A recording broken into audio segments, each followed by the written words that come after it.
Recording in progress. That seems like how all these calls start. I see Chris. I see Joel. How'd the rest of your day go, boys? Did you get any protesters? I did not see any. Joel broke that one on Twitter. I saw.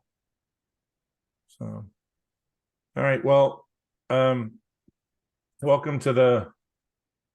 I can't believe it's October already. Welcome to the October 2023 version of the UPMA legislative and PAC call. There is a lot of stuff going on. The DC is nuts. I haven't really been here that much. I'm here a couple, 3 days during the week, and then I've been gone ever since convention, somewhere, either a CMR Academy or one of the area meetings. So Brian, Chris, and Joel obviously pick up the slack. You want to tell them a little bit about where we are politically, Chris, with the speaker race and that sort of thing, and then we'll talk a little bit about what happened today. Sure. It's great seeing everyone. Good evening. Happy October to Edmund's point as well. It seemed like we were just all together in Denver recently. So I say what's happening right now in DC, what's really taken up the majority of the oxygen has been this the race for speaker. So about 16 days ago, Matt Gaetz from Florida did what was called a motion to vacate the chair, where basically it called into whether or not Speaker McCarthy should remain as Speaker. 8 Republicans crossed over and voted with the Democrats to not vote for McCarthy as Speaker. Therefore, McCarthy lost his speakership. Immediately named Patrick McHenry as the acting Speaker pro tem. This is something that they created after 9/11 to make sure that there was no interruption in the government. But this job is interim acting Speaker pro tem. It really doesn't have any authority, and they're not really able to do anything in Congress, get bills moving, basically do the work of the people. So to do that, they had to vote for another speaker. So we've seen over sort of the last 16 days a number of machinations in the House Republican Conference as they've tried to figure out how they get to 218 votes, which they need on the floor. Really, right now 217 because we're down one seat in Utah. There's one seat in Rhode Island for the Democrats, so they're down 2 seats, but 217 votes to get a majority. Last week, Congressman Steve Scalise, who's the majority leader, was trying to move up in leadership from Louisiana. He was unable to secure enough votes on the floor. He beat Jim Jordan in the Republican conference, was unable to get to that 217 mark on the House floor, and then pulled himself out of contention. So then over the weekend, Jim Jordan has been pushing forward on trying to get to that 217 mark. Yesterday they had a vote. He did not, he got 200 votes. Today they had another vote. He got about 198. So he's actually losing support, not gaining support. And the challenge is there is now it's become even much of a bigger deal. Before it used to be 8 people who were kind of ticked off at McCarthy, were unhappy with what he did on the debt ceiling, negotiating with the Democrats, unhappy with what he did on the keeping the government open. Now you have issues of people being ticked off at what happened to Speaker McCarthy. There's people with bad feelings on Majority Leader Scalise that he wasn't able to move up. They feel like Jim Jordan and the far right, the Freedom Caucus was very vocal and stopped him from trying to assemble a coalition. You also have folks like you've seen at UPMA events, New York moderates, others, appropriators, and others who do not like, they're very uncomfortable with Jim Jordan leading the Congress. He's someone who's came in he remains as a strong firebrand. He is the chairman of the Judiciary Committee. He's been leading the impeachment push for the president and for and investigations into other Hunter Biden and to the Attorney General. He also is somebody who has consistently voted to cut federal funding from both the DoD, but also other programs. So you're seeing a number of appropriators are just voting against them on the floor. They're going to go back tomorrow, sometime afternoon, and try another vote. He really has to either try to cut a deal with people, or they have to. There's a couple ways it can go. They can try to find another person in the House Republican Conference. They've talked about that. There's Congressman from Oklahoma, Kevin Hern, who chairs the Republican Study Committee. Congressman Mike Gallagher from Wisconsin, who UPMA is close with, who chairs the Select Committee on China. That's one direction, is either Jordan keeps pushing forward and try to get to 218, 217, or they turn to another person. Another choice potential might be to give Speaker McHenry the ability to be an acting speaker for a certain set amount of time, really to get through. Remember, on November 17th, the government funding runs out. Right now, we're in a continuing resolution until then. So to get through that, get through end of the year, get through the funding for the Israel and the war in Ukraine. So that's another conversation that's happening.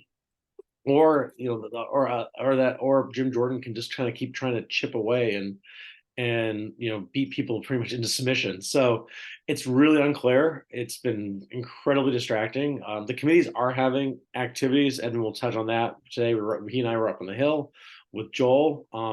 That is happening, but it's just been incredibly distracting, because that's all DC is really focusing on, and you can't really get a good sense of like what's next, particularly for things that we care about, on WebGPO, Title 39, those issues. Any new issues or big pieces of legislation are very slow moving. And so they would have that ability for McHenry to give him like a temporary deal so they could at least hold some votes? They could, like, that would have to happen probably with Democrats. And the challenge with that is that right now there are Democrats who would be willing to do that, but the Republicans have not come to the Democrats yet to negotiate. And as to what the Democrats would want. Democrats would want to keep the government open.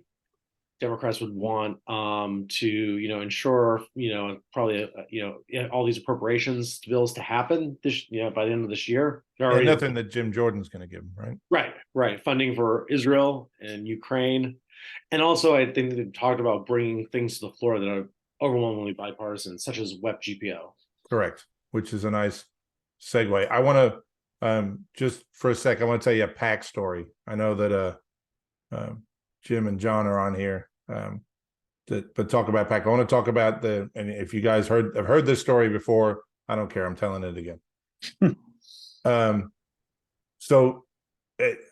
I go to a lot of fundraisers here. We try and get as much money out into the field as we can, but we don't get a lot of requests. So we spend most of our PAC money in DC. And so I go to a lot of fundraisers, and with the weird way the schedule is and the weird way my schedule has been, for a stretch there for about 3 days, I went to, I think it was 11 fundraisers. So I'd go to one at 4, one at 5, one at 6, one at 6:30, and then something at 7:30 in the evening. And I got tired all summer wearing a tie and being the only guy in a suit at these things. Even the congressmen were in jackets but no ties. So I picked the one time to not wear a tie because I was going to a Nats game with I think Garbarino in the evening. So I figured, okay, I'll go to this fundraiser with Chris. I hadn't been before. It was a dinner with the Chairman Smith, who runs this series of dinners as fundraisers. And he's the Means Committee chairman. Yeah, correct. And it was for Blake Moore from Utah. So I think, okay, I'm going to go in a jacket and no tie. I walk in this place and everybody's dressed to the nines. It's the one place. Everybody's got a tie on. How many people were there, Chris? 100 and I'd say probably like 75, maybe to 100. Yeah. I mean, it was a tough. There was not a lot of space in this room. First thing Chris does is walk me up to Blake Moore, and I spend 20 minutes talking to the person who the fundraiser is being held for. He's showing me videos about how he was mad because he wasn't going to get home because of the speaker race coming up. It was before they did the motion to vacate. And he says he's not going to be home on the weekend to be able to coach his son's football team. We're looking at videos. just getting to know each other. We then go into this room and everybody sits down, and the person putting on the fundraiser introduces themselves and introduces the two congressmen, the congressman and the chairman, and then they go around the room. And Chris had sat me at the table with Chairman Smith. So they start at the other end, and these guys are getting up and saying, you know, the deal was you had to introduce yourself, say who you're with, and then who would you like, alive or dead, who would you like to have dinner with? And so, I mean, there's people from FedEx, there's people from US, big hitters, law firms, big money, big banks, I mean, everything. So they're taking all the good people. They go through 75, 80 people, and it comes to me. So I say, obviously, Ben Franklin. I don't know where I'm not sure I could go there. But not as Postmaster General. It's Ed Carlin with the Postmasters, Ben Franklin, but not when he was Postmaster General, when he was ambassador to France. And I would highly recommend that you look into that period of his life, because he would have been a fun dinner date, I think. And then it kicks to Blake Moore, and he talks about Utah and, you know, the potential for a Senate race, maybe if he wants to run for Senate, because the senator there is not seeking re-election. And then he opens it up for questions, and the room's dead silent. So I stuck my hand in the air. I'm not afraid. I stuck my hand in the air, and I said, purely and simply, how are we going to get Web GPO done? I understand everything's going on, but how do we get Web GPO done? And he looked at me and kind of looked at the chairman a little bit. He looked at me and said, "Is that the bill that Julia Letlow and Garrett Graves were in my office last week about?" And the chairman said yes. And he got up and he said these words. He says, "We know it's a big deal. We know you've got almost 300 co-sponsors, because we know that something needs to get done. I'm a big fan of field hearings. So mark my words, by the end of the year, there'll be a field hearing on Web GPO." And that was it. They go on to the next thing. So I was halfway through my entree. I'm like, my work here is done, and I went to the ballgame. But I would not be in that room. I would not be able to tell that story, would not be able to have that kind of impact without you guys encouraging, you donating yourselves and encouraging other people to donate to PAC. So having said that, Chris, do you want to tell them what happened today? You're muted. Oh, sure, I'm muted. So we found out from Chairman Smith that Edmund was talking to him that they're going to do this field hearing. So since then, we've been sort of in overdrive on our lobbying part, the official part being up on Capitol Hill, to ensure that UPMA can potentially be a witness at that field hearing. So today, Edmund and I and Joel had a meeting with the congressman who chairs the Social Security subcommittee. So remember, nobody from Louisiana is actually on Ways and Means. So this is actually a big deal that they said they'll do a field hearing in Louisiana on this one specific issue, that Web GPO is that important, and that Congressman Garrett Graves and Congresswoman Julia Letlow have made so much noise and have basically lobbied him and hounded him every day that they need to move this. The chairman said, "I will do a field hearing for you." So the chairman of the subcommittee on Social Security, which oversees this, is Congressman Drew Ferguson from Georgia, but west of Atlanta. So Edmund, Joel, and I had a meeting today with his deputy chief of staff. And we introduced UPMA, and Edmund talked about the resources, talked about our membership, talked about the work that we've done on Web GPO and why it would be really important. And then it was a quick meeting because she had to go and staff the boss at the Social Security subcommittee, which was meeting today. And then this afternoon, first she said she was going to happen before the end of the year, sometime, maybe before Thanksgiving. She came out this afternoon and told us from talking to the committee staff that it's going to happen on November 20th. So that's great for us. It gives us more of a goal. What we're also going to do is leverage other folks that have relationships at Ways and Means, the folks that we're close with. Darren LaHood from Illinois, Claudia Tenney from upstate New York, Congressman Blake Moore from Utah, Congressman Mike Carey from Columbus, Ohio, have all been folks that UPMA PAC has supported in the past, and that we've had meetings in DC when we've done our advocacy and policy day. So we're going to keep pushing to make sure that UPMA is part of that hearing. If for some reason we can't be, we'll put in testimony. But right now, all things are go to try to get UPMA to testify at that field hearing on November 20th. Now, that's my colleague Joel. I don't know, Joel, if you have any. Nice shirt, No, Joel, by the way. I'll just say, thank you. If you haven't looked at HRD2, we are now at 298 Yeah, co-sponsors. I'm glad you said that, Joel. Let me bring that up while you're talking about it.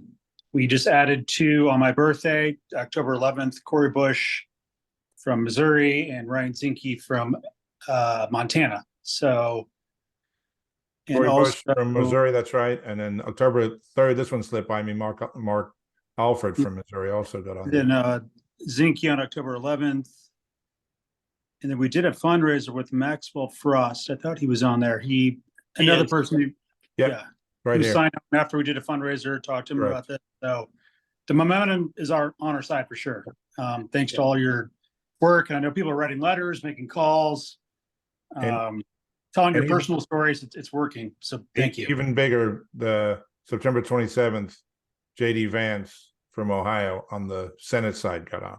Yeah. And Max Miller from Ohio as well, who earlier this year, UPMA PAC did a meet and greet for the Fed postal community for all the new problem solver moderate Republicans. And Max Miller was there for that. So here's the momentum, guys. You got a hearing, which is huge. We have 298 co-sponsors in the House, which is huge. And we have 7 Republicans. We need 3 more. So, the things that give me pause, Blake Moore was very quick to say his way of fixing any of this Social Security would be in an omnibus Social Security package, fixing the whole thing forever. Those things take a long time, and there's no short fixes there. But there's other bills out there. There's other ideas out there. Our stance is obviously full repeal, but there's other ways that are. We just need to get them talking about it. So we got a lot of movement in that direction. I did pull, all the PAC numbers. We are right at what our goal is through September. We got a bit of a kick from especially from Chaos, but also from Westpac and SOC and Atlantic. Those meetings.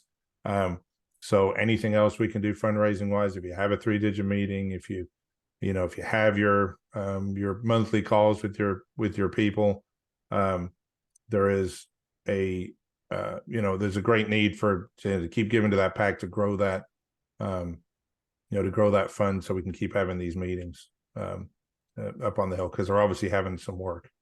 So the things that are going to be in our way, the same things are always in our way. There's other stuff that they're doing.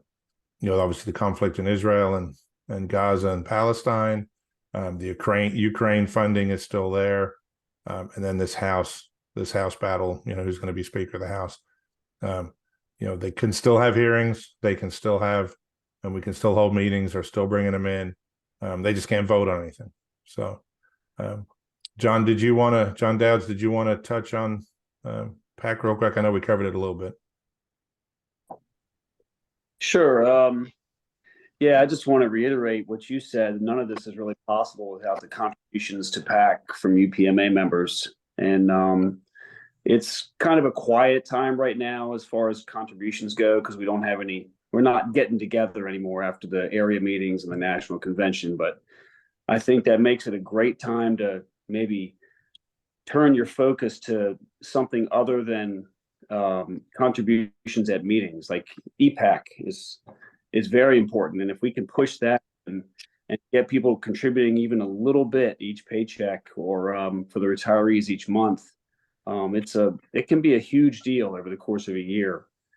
Edmund, you can correct me if I'm wrong, but to date in 2023, I think we're hovering right around 160,000 in contributions, which is, it's a little bit more. It's 177, I think, was the end of September. Yeah, it's just phenomenal. Really, and we're looking at 200. We will, the goal was 200.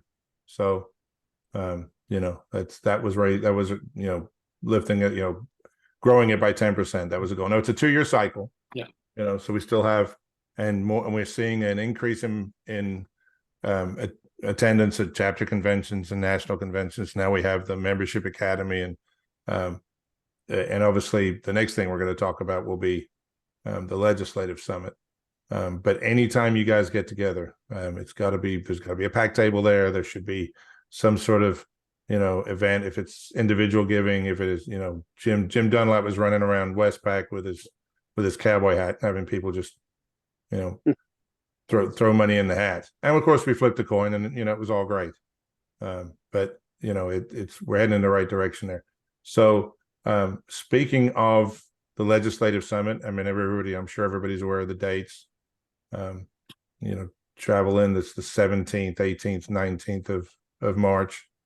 It is, the same, it's going to be the same pretty much format as before. We've already booked the Capitol Hill Club for the huddle room 10 to 4-ish on Saturday, on Tuesday.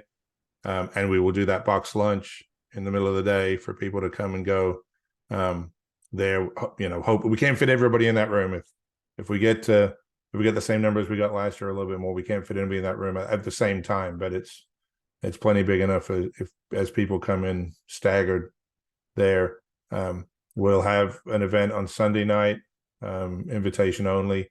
And we're just figuring out what we're going to do Monday, and potentially Tuesday night. We're probably going to err on the side of not having something official on Tuesday night, but we haven't actually got there yet. We got to figure out with the hotel. The hotel doesn't have any space to have anything, and it just doesn't seem to work up on the hill quite as well as we want it to. So stay tuned for that. But everybody, the website should be up the first part of next week to register for the event and to book your hotel rooms all online. So we'll advertise that a little bit. If those of you that have been onto the membership academy, it's going to look a lot like that. You can register and then go to the room block right on the same webpage. So I think that's pretty much all we had. I'll open it up to questions if anybody has any burning questions. I saw a couple in the chat, so I'll run through those real quick. If you're looking for fundraisers locally, the best thing to do in Illinois, I was on everybody's email list. I went to all the congressional the websites of the funders, so not their official website as congressman for whatever district, but I mean, Rodney Davis was always my guy. So there was Rodney Davis, .house.gov or whatever it is, but there was also Rodney for Congress. Go to that website, get on their email list, and they will email you fundraising opportunities. The best things to go for are not party ones. So going to an actual candidate, town halls are the best because then you always know you're going to get asked a question, but any of them work. And we're happy, we do have a target list. Obviously everybody on Ways and Means this year, and pretty much everybody on government oversight. So if they're on one of those committees, it's a shoo-in, but we are looking to create new relationships and obviously foster old ones. So people that have been, voted in on our bills in the past, that have supported us in the past, obviously get the money first. But by all means, if you got some fundraisers coming up back in district, you're going to have to get yourself there and back. But we can at least open the door to get you to go to the event and get some of that PAC money back. So, any other questions? I just have a comment. Sure. I just want to, I know I say this a lot, but I think some people might hear it for the first time. I'm here to help. If you need any help at all with the PAC table or PAC presence at the state convention, or if you need, the instructions for EPAC or for contributions by retirees electronically, anything PAC related at all, give me a call, give me an email, shoot me an email, do whatever. I'm very responsive. And that's true. John is very helpful for that. He's actually got quite good at this. It also, there is the PAC and legislative handbook we have. I have a few more of those at the office. If somebody didn't get one because they might not have been the PAC or legislative chair when those first came out, I'm happy to send those out. It lines out everything in there. You got pages you can photocopy for the EPAC. It's got examples of, what to put on a table. Someone in New York, Edmund. Have your legislative person shoot me an email with an address. Okay, because we got a new PAC person this year. Okay. And I will probably have those reprinted for March. Just because I know we have a lot of turnover, and sometimes that that doesn't get that stuff doesn't get passed on. Anybody else have any questions? Will that be available on the website too if we want? I'm not sure it is. I have it in PDF. I don't see why I can't put it up there. Yeah, that way we could just print one if we need it. Sure. And who's leaving from Utah? Mitt Romney. Romney? Okay. Yeah, he's not running again. I just put that in the chat. I didn't see it till afterwards. Any other questions for Chris or for Joel? All right, guys. Also doing a PAC challenge too. If you are do $2,500, $2,500. I think we currently have 28 of those. Like if you get to $2,500 or above in medallion level, there'll be at Summit. There'll be a special party. We're working with Dan to figure out what exactly. It'll either be a party. This is going to give you a ride in his Maserati. A nighttime tour of the Capitol. Ride my car. Exactly. Yeah. And Chris will Uber you around in his Maserati that he traded his Porsche in for. It's the SUV. It's not that. Yeah, it's an adequate. Hey, you get a Model X. They have a seven seat configuration. You're such an E vehicle. Yeah, well, if you drive as many miles as Jim does, you need that. True. All right, guys. Well, that's short and sweet. I'm looking forward to another great year next year. We get this web GPO, at least get it closer to the line. Every Congress, it seems like we get it closer and closer. So it's down to you guys, your hard work, your perseverance, and I thank everybody for their attention. If nobody has anything else, I think that's it for tonight. All right, guys. Thank you very much. See you all soon. Good night. Thanks, everyone. Good night.